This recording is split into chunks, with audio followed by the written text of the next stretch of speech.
Hello and welcome back to today's video, guys. And first of all, I would like to thank you for your support on the previous video. Like there are so many views on the previous video which was related to assembly arrangement, and I am really thankful for to you for that. If you haven't watched that video, if you're coming to the channel for the first time, please go ahead and you can also watch that video. And I would also like to notify you that please like and subscribe the channel, okay, if you want like similar level of content every time on this particular channel. Now in today's video we are going to learn more about something called as product interface. Now this might be very new for many of you who are using NX and coming on YouTube just to get a basic idea about how NX function, but this believe me, it's going to be very helpful even for beginner, even for advanced user. If you know how to use product interface correctly, then it is going to be really beneficial, especially if you are into assembly design. Now just give you an idea about what we are going to do.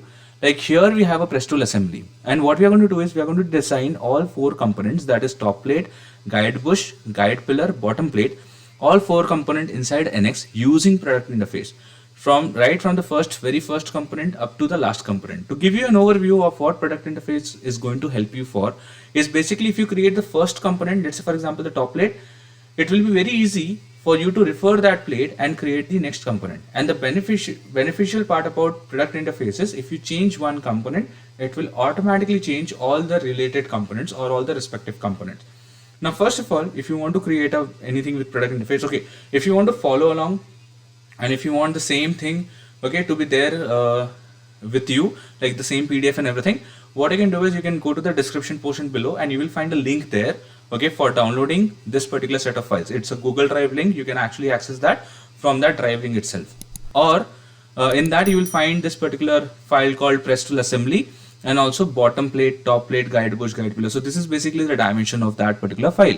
So what I'm going to do now is I'm going to create this file one by one, okay, and it is not going to take much time. You can see the duration of the video is going to be very less, okay, and that will be very fast. You can create this level of assembly. That is called as using product interface. So what I'm going to do now is, first of all, I'm going to make a folder, okay, and remember every time this is the same common thing which is there. Always whenever you are working with an assembly, create a folder and create all the parts of that particular file in that particular folder itself. Now when the folder is ready, we are going to start NX. We are going to start with a new file. Now let's say I want to start modeling the assembly with one of the plates. For example, I want to start with this component number 1, and that is known as the bottom plate, because that will give me most of my dimensions. Okay, that will give me most of my dimensions. So what I'm going to do next is I'm going to go here. Okay, if you do it correctly, even your assembly is going to be very automatic. Okay, believe me, it is going to be very automatic. So here I have to specify the folder location as the location where I want to save my file. Now this is basically in my D drive and the press tool assembly folder, which I have already defined. Then we have to specify the name of the part. So in this case, the name of the part is bottom plate. So I'm just defining the name as bottom plate.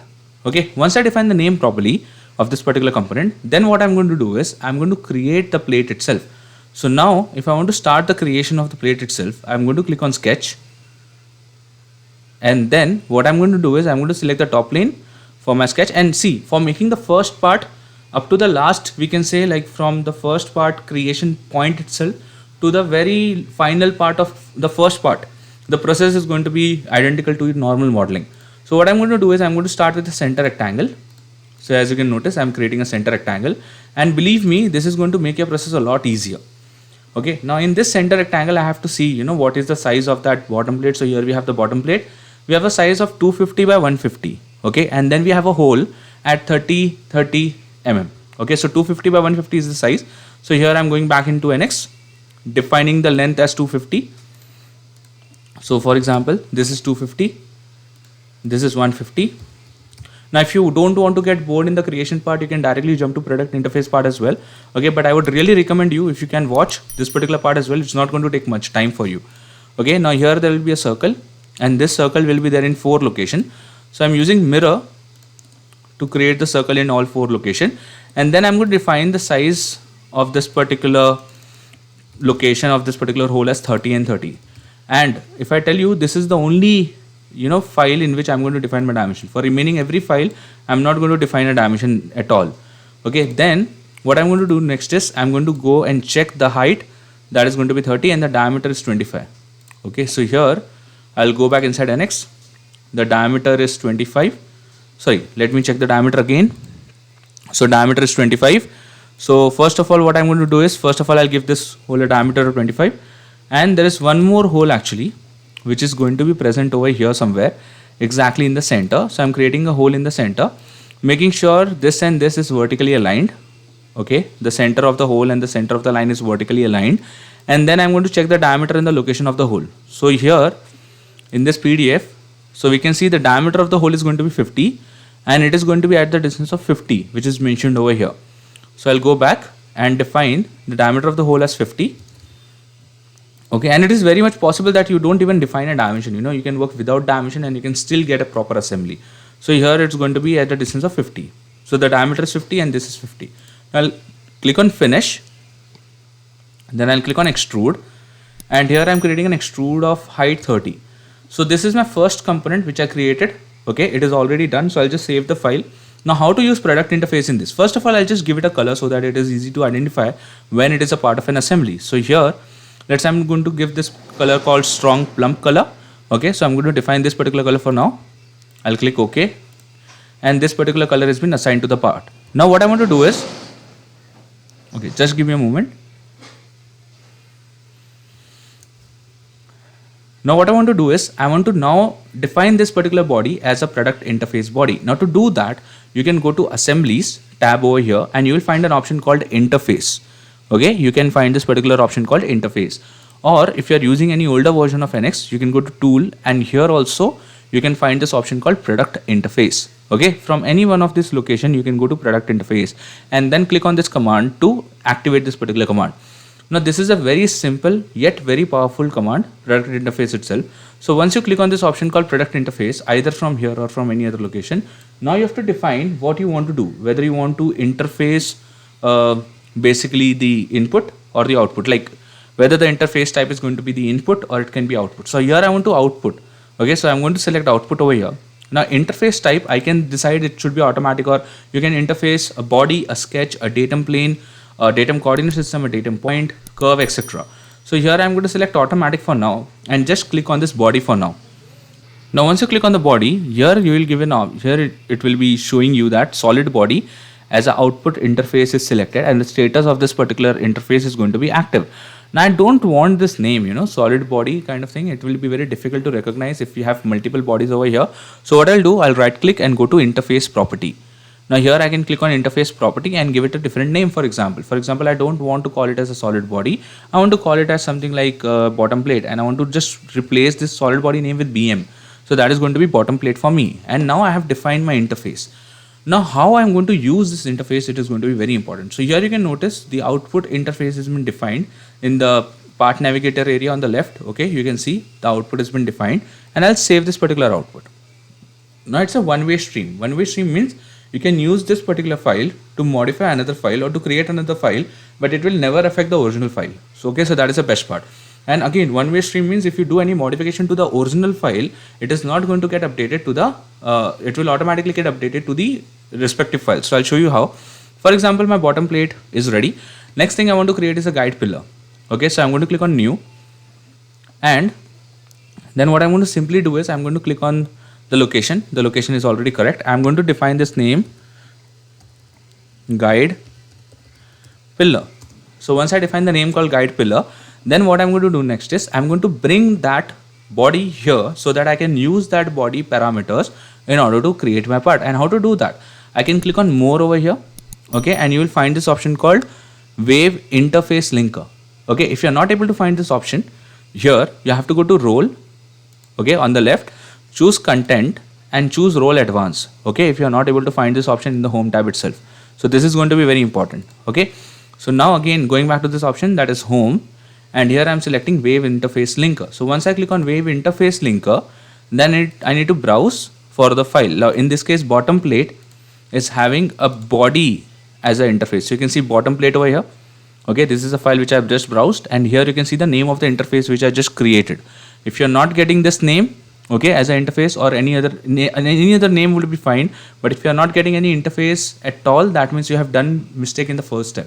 Okay, you have to go back and correct and make sure you have defined the interface properly. Now once I click here, okay, you can see there is a linked body here. okay, and which is named as BM, that is the bottom plate, or you can say the interface of the bottom plate. And now what I'm going to do is I'm going to create my guide pillar using my bottom plate. So what I just want is the height of the guide pillar. So here in this case, I don't even want the diameter of my guide pillar, I just want the height, and the height of my guide pillar is going to be 200 mm. So what I'm going to do is I'm going to go back inside NX, and here I'm going to click on extrude. Now after I click on extrude, I'm going to select single curve. I'm simply going to select the circular edge. Okay, I want to let it go down by 30. Okay, in this case, so here I can let it go down by 30, and here I'll just give minus 170, so giving it a total height of 200. Okay, in this case, now here I'm not going to unite it with the bottom plate, so I'm going to click on none over here in boolean, make sure the values are correct, and here if I click OK, this is how the guide pillar is going to be. Now once I am ready with the guide pillar, I don't need this body anymore. So I cannot simply delete it because it's a link body. If you delete that body, it will automatically delete the guide pillar which you created. So I'll go to more, and there is an option called delete body. Using that option, I'll delete this body. Okay, now I'll add a chamfer to the top and the bottom edge, and let me review the value for chamfer. So the value for chamfer is 45 by 2. So here I'm going to go back inside NX, and here give it a value of 2 by 45 or a symmetry value over here. So this way my guide pillar is going to be ready. Now if I save this file, okay, I'll just give it a color. I'll select this body and give it a color. For example, here in this case, I'm going to give this particular color, strong crimson color, and I'm going to save this file. Now thing is, if I want to use this file as an interface, okay, I'm going to go back to assemblies here. I'm going to click on interface over here, same command. Okay, you can also get it from menu, tools, and product interface, okay, if you wish to. And once you open that command, you have to select the body. Now here I'm going to right click on the output type. I'm going to click on interface property and going to define a different name. For example, for this I'll just name it as guide pillar, and I'll click OK, again OK, and now interface has been defined. Now here if I click close, okay, and if I save this particular file, yes, so this is how the entire part is ready. So here the bottom plate is ready and the guide pillar is ready. And if you might have noticed, for guide pillar it would have not taken much time, okay, for making the guide pillar itself. Now the next thing what I want to make is the guide bush. Okay, now for making a guide bush, it is going to be very important how the guide bush is placed. You can notice the guide bush is placed along with the top plate, okay, and it is somewhere in the middle, you can say, of the guide pillar. So what I'm going to do is, for making the guide bush, I'm going to use the interface of my guide pillar. Okay, so let me try that. First of all, I'm going to click on new, and here I'm going to give it a name called guide bush. So here this will be guide bush. The name has been properly defined, location has been defined. I'll click OK. Now I'll go to home tab, again repeating the same thing. Go to more, choose wave interface linker. This time I'm going to browse for my guide pillar, and if you notice, software already remember the previous one, bottom plate. So bottom plate has BM and guide pillar has GP. So here I'm going to select the guide pillar in interface option, and I'm going to click OK. Now my guide pillar is there. Now I can use my guide pillar to create my guide bush. Now to create a guide bush, it is having an inner diameter of 25, which is same as the guide pillar diameter, okay, and the outer diameter of 40. Now if I calculate 25 minus 40, so it is having a difference of 15, means a gap of 7.5 at every side. So what I'm going to do here is I'm going to click on extrude directly, again selecting single curve, making sure to select the top bottom edge. You can see top bottom edge here to create an extrude.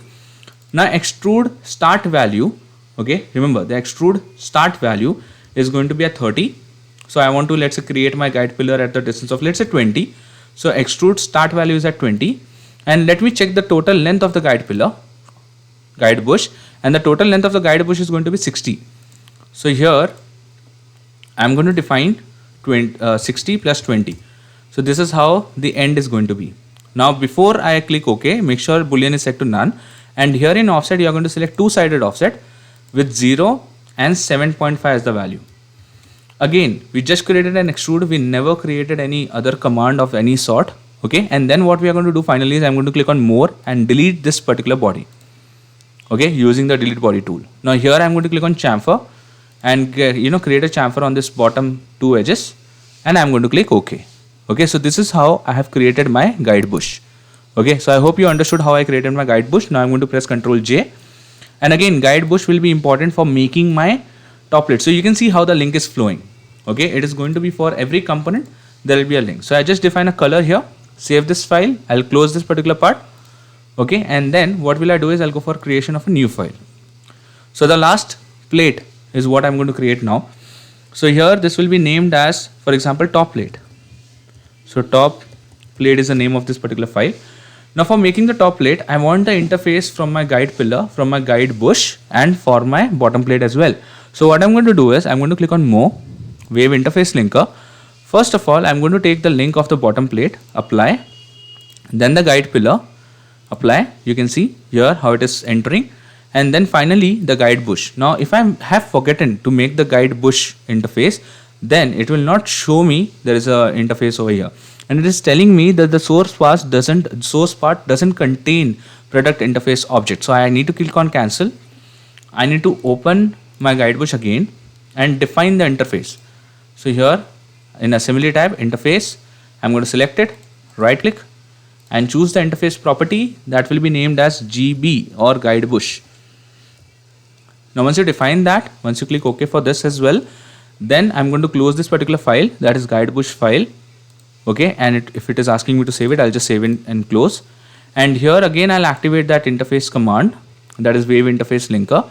Again I'll browse for that guide bush, and this time I will have the interface.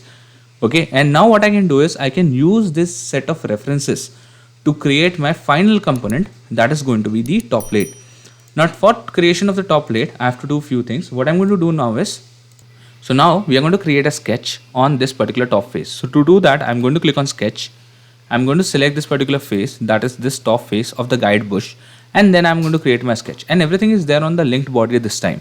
Now I'm going to create my rectangle, a corner rectangle for example, like from here to here, and you can notice I'm not defining any dimension to my rectangle.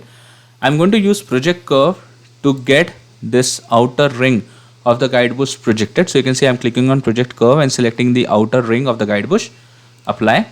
And next thing what I'm going to do is I'm going to mirror this projected curve with respect to x and y axis, so that I have this particular curve on all four sides, all four location. I'm going to click on finish, and then I'm going to extrude it. Now while extruding it, I'm going to make sure it's going to go down. Okay, the start value is going to be 0. Okay, and let's check the end value. Okay, in the diagram here the end value is 30 again. So here I'll go back here and give the end value of 30. Now in this case again boolean is set to none, draft is set to none, offset is set to none, and I'm going to click on OK. Now this is how I have created my top plate. Now top plate, one last thing what I have to do is I have to create the center punch in the top plate. Now to create a center punch, I'm not going to refer to this two parts, guide pillar and guide bush. So what I can technically do is I can click on more and choose delete body to get rid of this two component for now. Okay, and then I can finally start working on my center punch. To do that, I'm going to click on sketch on the bottom face of the top plate. Okay, so this is the top plate, the bottom face of the top plate is on which we are going to create my sketch. Now I'll create a circle here in the center, and I'll make sure either you can create a circle or you can simply use project curve command and then technically get the circle projected. Okay, so you don't even have to give any diameter or any dimensions for now. So here I have to click on extrude. Okay, I'll make sure the extrude boolean is set to unite. Now here the software will get confused, unite with what. So here I'm going to select this particular body to unite it with. Okay, and finally you will be able to see the preview again.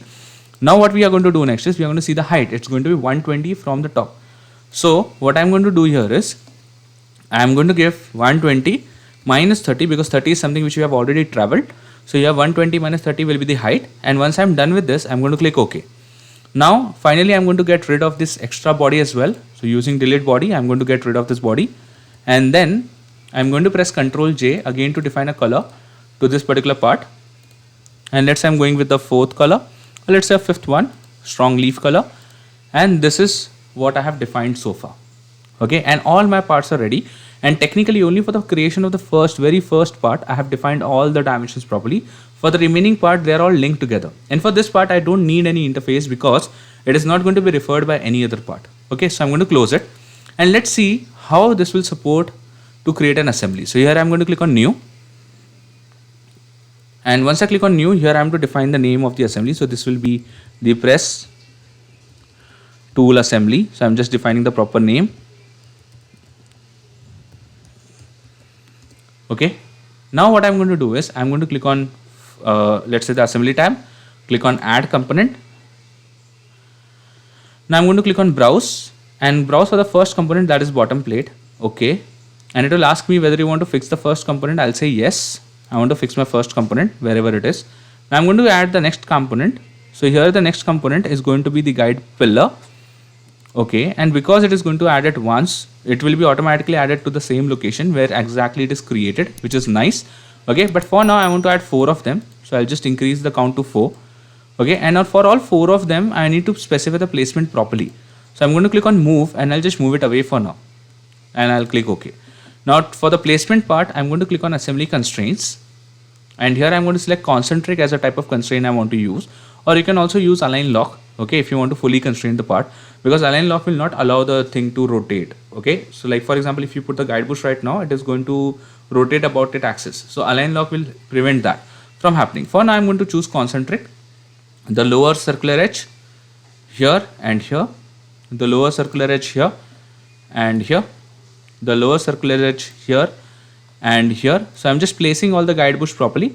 If you want, you can also use pattern. If you want, you can also use mirror, and we will think about or talk about those topics later in the future. Now next thing is I'm going to click on add component again, and this time I'm going to browse for my guide bush, and you can see one of them is properly coming in the correct location, but still I'll just move it away for now, and I want to specify the location very properly. Okay, so what I'm going to do is I'm going to use assembly constraint command, and this time I'm not going to use concentric. I'm going to use this option called infer center axis. Okay, and now I'm going to make sure the center of this and center of this matches, the center of this and center of this matches, again the center of this and the center of this particular part also matches, and also the center of this and this part also matches. Now obviously this guide bush might not be, everyone is not in the same height.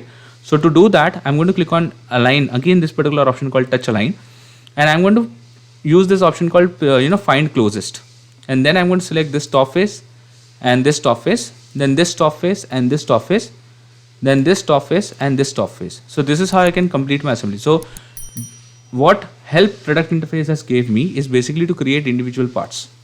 Now finally what I can do is I can click again on add component. Okay, I can go and click on open, and this time I'm going to browse for the top plate, and I don't want 4 of them, so I'm just reducing the count to 1. Okay, for now it is coming absolutely in the right place, but still if you want a movable proper assembly, you need to place it properly using constraints. So I'm going to click on assembly constraint. Using the first option itself, I'm going to match this face with this face, this side face with this side face, and so that it moves along with the guide bush, I'm going to match this face with this face, and now everything is properly placed. Now once everything is properly placed, what I want to do is I want to control the location of the top plate using a distance constraint. So here I'm clicking on assembly constraint, and here I'm selecting this face and this face, and basically I'll just undo the last step. Okay, and I'll select the distance constraint first here, and then I'm going to select this face and this face, and now I can define the distance. So here let's say I want to define a distance of 50, so you can see it is punching inside. Okay, when it is set to the distance of 50, and if I'm defining the distance of 100, it is going up again, or let's say 150 for now, so it is going all the way up again. So depending upon the value, you can define how high you want to go, and actually you can control this value with arrangements. You have seen the previous video already, so that can be controlled using arrangement, and I will link that particular video somewhere in the I button up over here, so that you can easily find that video. Okay, so thank you very much for watching, and this is how you can create a powerful assembly very easily without even worrying about another component. Now what I'll do is one last final thing. I'll try to change the diameter of certain component. What I'm going to do is I'm going to click on open. So I'm going to go back to my assembly command over here. I'll just save this file first. Okay, so I'll just save this file, and then I'm going to click on open, and I'm going to open the bottom plate. Now I will change some parameters of the bottom plate. So let us try to modify the location of this hole. Let's say for example I want to make the diameter of 20. So here the diameter of 20 has been provided. Okay, I want to increase the length of the plate. So in place of 250, I want to increase the length to 350, and I want to change the location of this particular hole. So I want to bring it more closer to the center, so there will be more overhang kind of thing. So I want to make it 60 over here. I also want to change the diameter of the punch, so I'm changing the diameter of the punch to 60. So I'm doing all this sort of modification, and I'm going to click on finish. Now because this was the only file which I changed, okay, so it has been finished, it has been saved, and the interface is also updated. Now what I need to do is I need to open the assembly and check. Now you might see this kind of error. You know, sometimes you might see an error inside an assembly. Like for me, everything is loaded perfectly, everything is updated perfectly. Even the hole diameter has been changed, even the guide pillar, guide bush, everything has been changed properly. But if not happening, if anything is creating any error, so what you're going to do is you're going to make sure you set assembly to fully load. So how you can do that? Before you open the assembly, click on assembly load options over here and set your assembly to load all components fully and also load interpart data to all levels. Once you do that, if you open the assembly now, you'll get all the links properly up to date. Okay, and that is how you will know that everything has been working properly. Okay, so thank you very much for watching again, and please maintain your love and support, and also like and subscribe the channel for more of this content. Okay, so thank you very much for watching.